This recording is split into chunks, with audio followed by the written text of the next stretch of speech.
7 minutos. Saludamos a esta hora al señor Aaron David Miller. Él sirvió a 6 secretarios de Estado como asesor en negociaciones árabe-israelíes.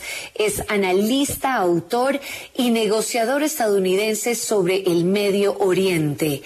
Mr. Aaron David Miller, thank you for being with us in W Radio. It's a pleasure to be here. Well, the first question would be, you're an expert in this type of process, and the first question would be, how far is a peace process with Israel and Hamas? Peace process? I think that we're actually talking about the opposite of that. The Hamas attacks, the savage and brutal attacks on October 7th, which claimed the lives of 1,300 Israelis, and more have created a context where the government of Israel is planning a major campaign into Gaza with a specific purpose of destroying Hamas as a military organization. And if the Israelis are to be believed, they aspire to actually creating a new reality that would mean a different leadership or a different reality for Gaza's 2.3 million people, of whom are under the age of 15. Whether or not they can do this is another matter. And then we have the happens the day after the Israeli military campaign is done. Yes, Mr. Miller. Well, we know and we understand how important this is. And given your experience, what do you think motivated this latest wave of violence from the Hamas? I think Hamas felt itself to be in a strategic straitjacket. They were governing not terribly well a lot of people in Gaza with insufficient resources. I think they wanted a breakout strategy. Number two, they wanted to demonstrate that Hamas is a force to be reckoned with. And they've succeeded in inflicting on the Israelis. This is the largest terrorist attack in the nation's history. And the level of the brutality and savagery, the beheadings, the rapes, the indiscriminate killings, and then the taking of hostages.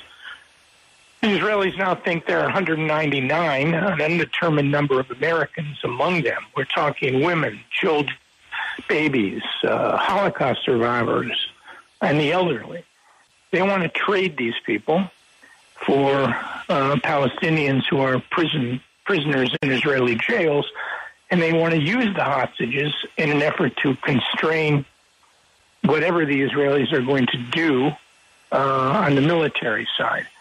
And finally, I think they wanted to disrupt any talk of civilization between Israel and the Arab states, particularly Saudi Arabia, which the Biden administration has been working on. So they had a lot of objectives, and I think for them, they never expected the success that they've had, and that is as a result of a major failure of Israeli intelligence and its operational capacity. Mr. Miller, in your opinion, which are the possibilities that Iran will intervene in this conflict, and which will be the consequences if they do it? Yes, that's a very good question. We can't rule out Iranian involvement. I don't think the Iranians want to become involved because it risks, of course, not only a major conflict with Israel, which is far superior to Iran militarily, but it also risks, from Iran's point of view, bringing in the United States. President Biden has ordered the deployment of 2 carrier strike groups, aircraft carriers. One, the Gerald Ford, is already in Eastern. Eisenhower will be there within a week or two. They have tremendous capacity, both in terms of with aircraft. So I think that was designed to dissuade Iran from acting would exacerbate the conflict. And then you have the problem of Hezbollah, a Shia Lebanese group, which has been at war with the Israelis off and on since the early 80s. So I wouldn't rule out Iranian involvement, but I still think it's unlikely. Neither Israel wants it, Yes. And what about the United States? President Biden is declining and rejecting the attack in Gaza where innocent people is dying, babies, women, doctors, everyone there.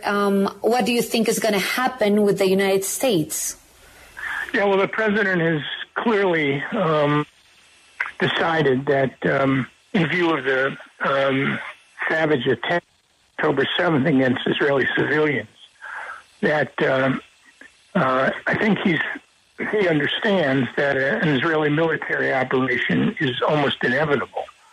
But he's trying, to the extent he can, to caution the Israelis. He said on 60 Minutes last night that Israel should not reoccupy Gaza. And he's working, so Secretary of State Blinken working, to see what could be done to alleviate the terrible humanitarian problem that now exists. Gaza is a small place. It's twice the size of the District of Columbia. I mean, it's one of the most densely populated areas on the planet. 20,000 humans for every square mile. It's already impoverished with employment up 55%. And the Israelis have imposed a blockade in an effort to punish Hamas, so no food is getting through. So the question is how to open up a humanitarian in the south of Gaza in order to get, not just get humanitarian supplies to these people who are living in horrible conditions, but to provide some sort of sanctuary, a safe area for Gazans to go. And it can be very difficult to accomplish that without a lot of pain and suffering. This is a terrible situation, although I'm convinced that it will end, and then Israelis and Palestinians who live literally on top of one another, kilometers away, and figure out whether or not they can move forward to a better future. I think they can, yes, but it's going to require an enormous amount of help. Leadership from Palestinians, I mean, heroic leadership, and a lot of support from the United States and the international community. Mr. Miller, a U.S. homeowner has been charged with stabbing a 6-year-old boy to death in the suburb of Plainfield, Illinois, allegedly because he was Muslim, according to authorities. Does it worry you that this kind of hate crimes ignites in the U.S. territory? Yes, it worries me greatly. And we become a divided country. Social media, hate speak, has created a very toxic, poisonous atmosphere. And I remember in the wake of 9/11, there was a potential animosity and hatred against Muslims. Then President George W. Bush made it clear that his administration would not stand for such a thing. And he created, by engaging with Muslim groups, he created a better atmosphere. And I think President Biden last night addressed this during a 60 Minutes interview, and we've got to figure out a way to create the kind of environment through security. The FBI is looking at all kinds of potential attacks now against Palestinians and Muslims. This problem is our problem, and we need to figure out a way to sort it out. It doesn't help when politicians are dealing in these sorts of stereotypes and helping to polarize the country. And that's a critical question, and it's a real challenge, and we have to find out a way to beat it, even though we are very divided as a country.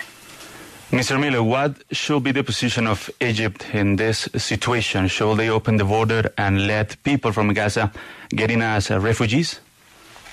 The Egyptians are not going to allow large numbers of Palestinians to come into Egypt. The Sisi government is against Hamas. They worry about Hamas infiltrators. They don't want to create another refugee problem in Egypt.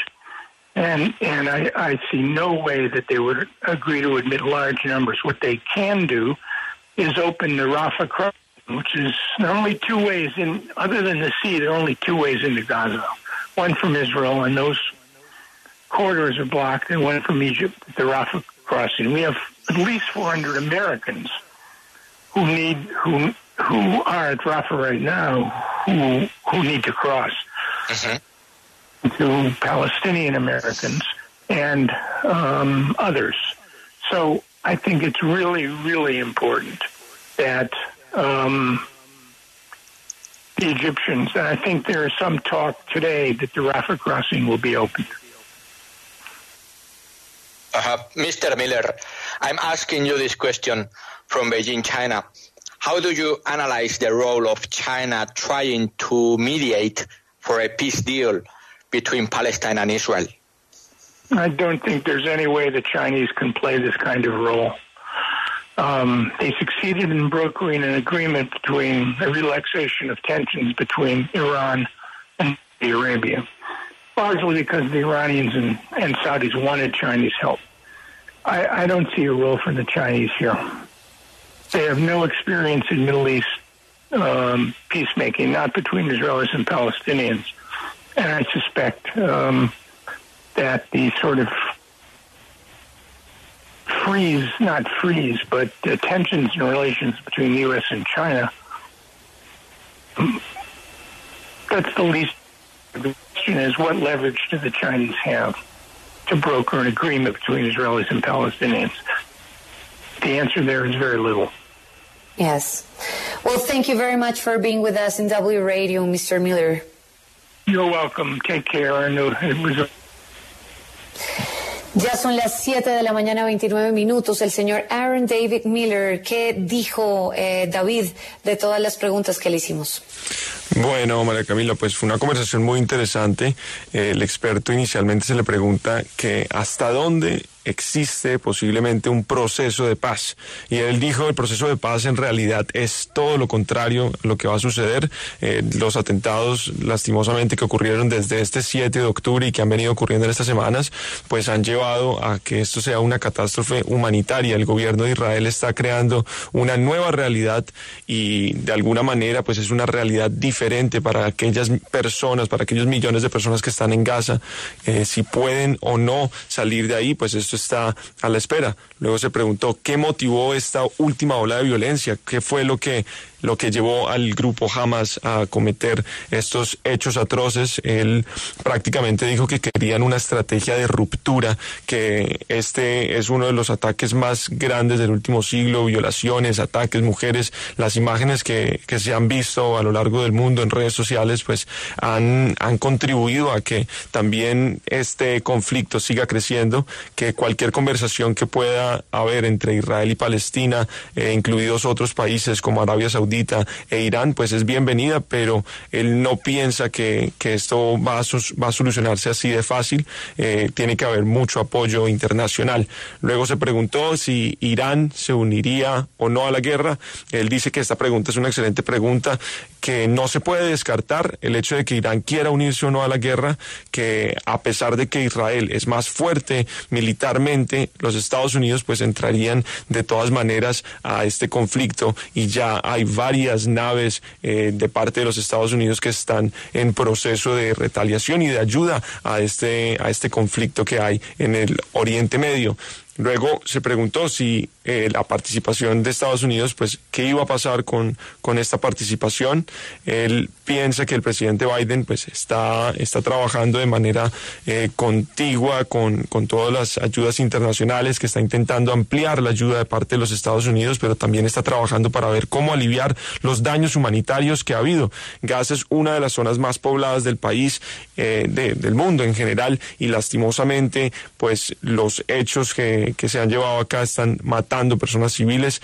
Para proporcionar algún tipo de zona segura, pues los Estados Unidos propusieron abrir la frontera de Egipto, y pues estos avances se supone que en el día de hoy iban a producir algunas personas palestinos americanos que pudieran salir de esta región. Se pide que haya mucho apoyo de la comunidad internacional.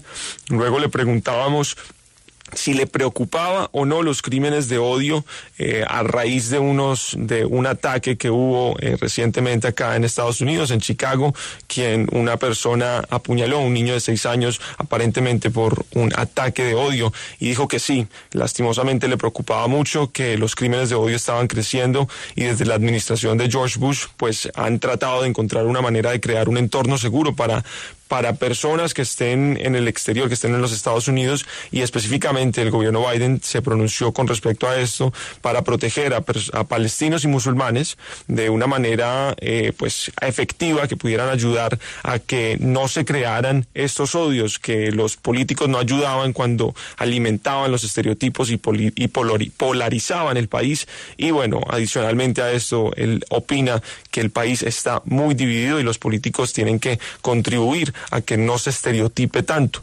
Luego le hacíamos una pregunta con respecto a la posición de Egipto.